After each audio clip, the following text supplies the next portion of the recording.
Hello, and welcome back to the Maybe I Can podcast. I'm your host, Debbie Weiss, and thank you so much for joining me today. I certainly appreciate you landing on this podcast. And if you wouldn't mind, if you enjoy this show, I'd love if you share it with someone else or rate and review the podcast. Make sure you follow all the things. If you're a regular podcast listener, this is, what we all ask for, not just because we want our shows to become popular, but because I want my message to get to as many people as possible, right? We're all in this life together, and I want to reach others that maybe felt like I used to feel or feel like I currently feel now, and just share the struggles. So, with that said, each week I try to bring something to you that is on my mind. And so this week, we're going to talk about impatience and trying to control outcomes. Because I gotta say, I struggle with this. When I make up my mind about something, I want it done yesterday. And I get so frustrated when that doesn't happen. I don't struggle with having a vision of what I want. I guess sometimes I do, but for the most part, not really. It's really that I struggle with the timing.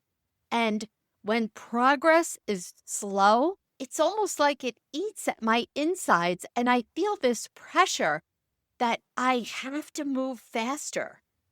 This year, I chose a theme for my year. And some people do this. I think I learned about it a few years ago. And if I'm being honest, one year I did try to choose a word for myself. Not try, I did choose a word for myself, but I never went back and revisited it. And I'll share with you that the word that I chose for myself this year is steady. And I chose that because I do always feel like I'm rushing. I definitely feel like I try to control the outcomes. And I hate that feeling of not progressing as fast as I would like. And so by choosing the word steady, it reminds me that it doesn't have to happen on my timeline, just as long as there's steady progress. Steady is not slow. It's not passive. It's like being consistent without panicking. And it's not about doing less, and it's not about forcing more, because I do that. I don't know if it's the opposite of procrastination, because hey, sometimes I do that as well. Where does this come from? Well, before I jump right there, let me just talk about this whole pick a word for your year idea. You don't have to do that. Not everyone picks a word, but that doesn't mean maybe you've just never sat back and thought about what overall theme do I want this year to look like? I think last year my theme was abundance, and it was all about focusing on abundance, not necessarily abundance in money. I don't know about you, but that's what first comes to my mind. But how abundance in every area of my life. And it was like a helpful redirect so that when I was feeling, I guess, low or not abundant, to remind myself of how much abundance there actually is in my life. Now, if I'm being honest, very often in the past, even when I did pick a word, I didn't come back and revisit it. It was like, okay, I picked a word and then I forgot about it until the end of the next year when it was like, okay, pick another word. For whatever reason, this year, I am really focusing on this because it is a pain point for me. You don't need to pick a word, but just think to yourself, if I did, what would it be? how am I feeling right now? Do I feel pressure? Is it intentional? Am I reactive? Is there something that I find myself living? And Google and AI definitely help me looking at a list. If you ask it to just give you suggestions, that is, you go down that list and see what resonates. So, what is this impatience? It's often anxiety in disguise.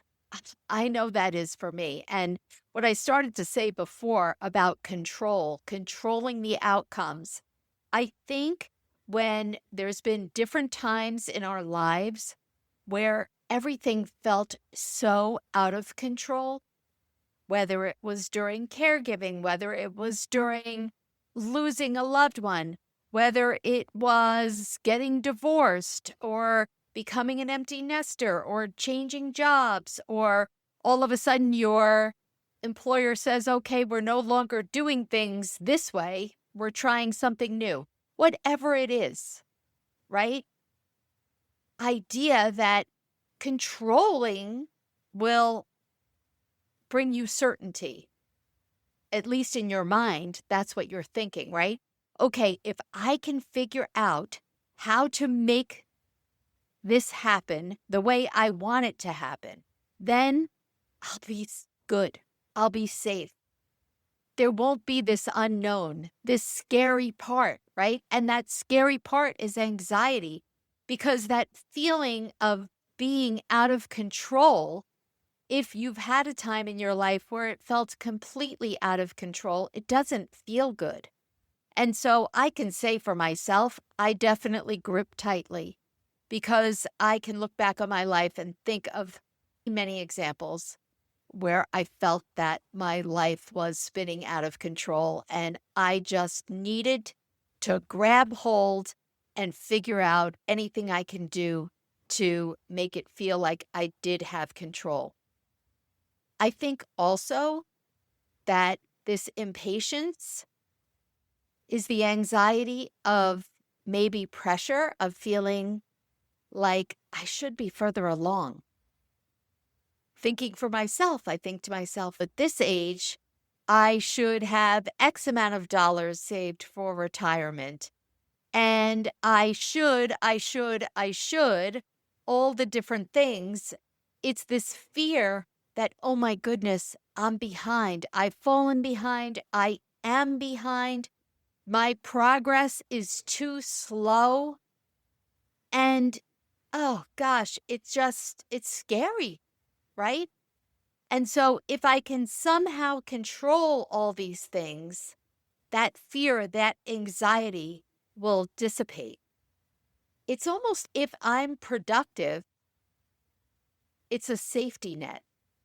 And when I'm not being productive, it's no good because I don't know what's going to happen. I can't control the outcome.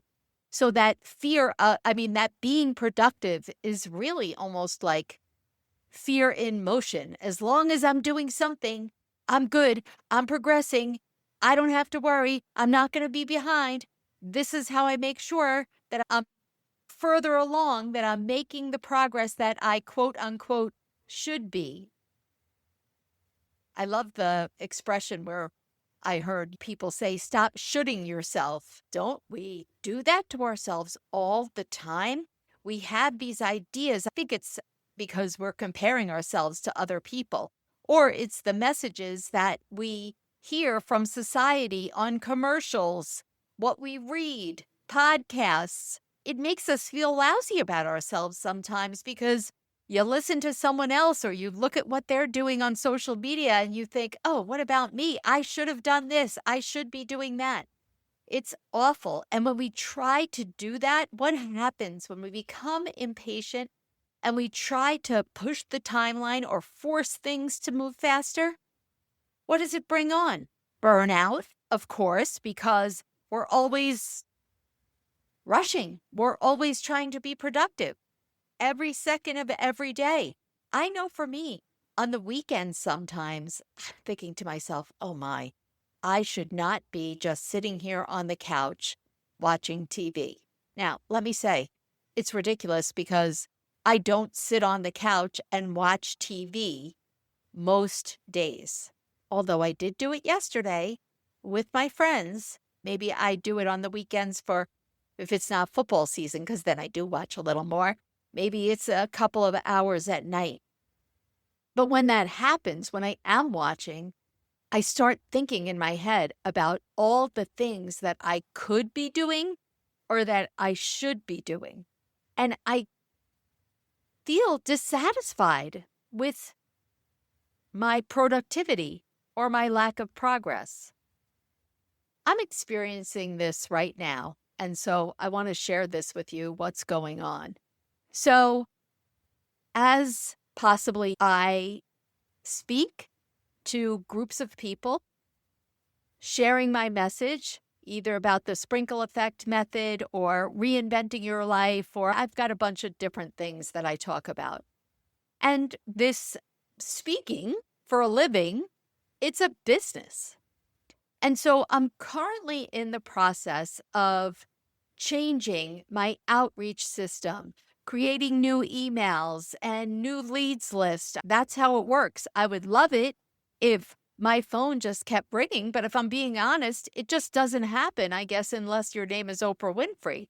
So there's a business, there's specific outreach that needs to be done and follow up and all the things. I have been working with a program to help with this outreach. And they have different software and I don't know, it doesn't matter. Let's just say it's not moving fast enough for me. And over the past months, really, because I've been trying to get this up and running for months now, and I am one of the people in the program that is on the cusp of when they decided to ditch some old software that they were using before and start something new. So it's almost like I'm a guinea pig. And look, someone has to be. So every week, I think, okay, this is going to be the week that finally my process is going to get up and running. And every week, it seems like I hit another roadblock. And I'll tell you, I am so incredibly frustrated. And every week when I plan my week, I say, this is the week. This is the week that it's going to happen. And it hasn't happened. And what happens? I'm angry. I'm frustrated. Oh my goodness, frustrated beyond belief. And I feel like I'm behind. I feel like I'm never going to get this off the ground. And then I keep looking at the date. It's February 15th. I've been trying to do this since November 15th. This is ridiculous. I'm not making fast enough progress. This is never going to happen. I am behind. Other people are far ahead of me. And I have to say, then what happens? I send these emails to the team of the program that I'm in saying, what about this? What about that? And when is this going to work? And I'm super frustrated and I want everything to be perfect. And they're trying, which I so appreciate. The customer service is great. And so that's all I can ask for. And here's where I know this week that I need to take a step back and remind myself, I'm not falling behind. Does it really make a difference? Am I on a particular timeline?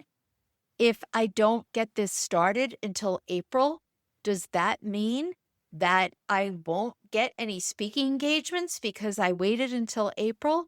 No.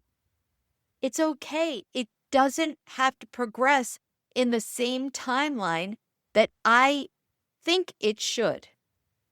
I've got to release control. So let's go back to steady.